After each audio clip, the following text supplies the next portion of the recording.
ఈ వారం భారత్లో బంగారం, వెండి ధరలు తగ్గుముఖం పట్టాయి. స్పాట్ గోల్డ్ ధర వారంలో 1.5% పడిపోగా స్పాట్ సిల్వర్ ఏకంగా 4% నష్టపోయింది. అమెరికా, ఇరాన్ మధ్య పెరుగుతున్న ఉద్రిక్తతల కారణంగా యుఎస్ ఫెడరల్ రిజర్వ్ వడ్డీ రేట్లను పెంచుతుందనే అంచనాలు ఎక్కువయ్యాయి. సెప్టెంబర్ పాలసీలో రేట్ల పెంపునకు ఇప్పుడు 60% అవకాశం ఉన్నట్లు తెలుస్తోంది. ఈ వారం ముగిసే నాటికి ఎంసీఎక్స్ గోల్డ్ ధర 1,43,500 దిగువన స్థిరపడగా ఎంసీఎక్స్ సిల్వర్ కిలోకు 2.23 లక్షల కంటే తక్కువగా పడిపోయింది. రాబోయే రోజుల్లో మార్కెట్ ట్రెండ్ అస్థిరంగా, అప్రమత్తంగా కొనసాగే అవకాశం ఉంది.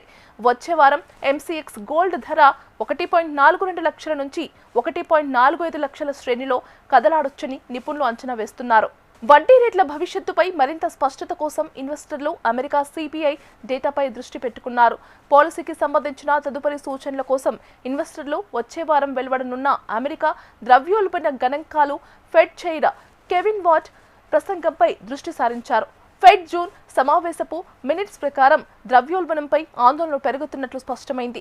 వడ్డీ రేట్లను యథాతథంగా ఉంచినప్పటికీ కొంతమంది సభ్యులు రేట్లు పెంపునకే మొగ్గు చూపినట్లు తెలుస్తోంది. మరోవైపు ధరల్లో తీవ్ర ఒడిదుడుకుల కారణంగా ఈ వారం భారత్లో బంగారంపై భారీ డిస్కౌంట్ లభించింది. అయితే చైనాలో డిమాండ్ మాత్రం స్థిరంగా ఉంది.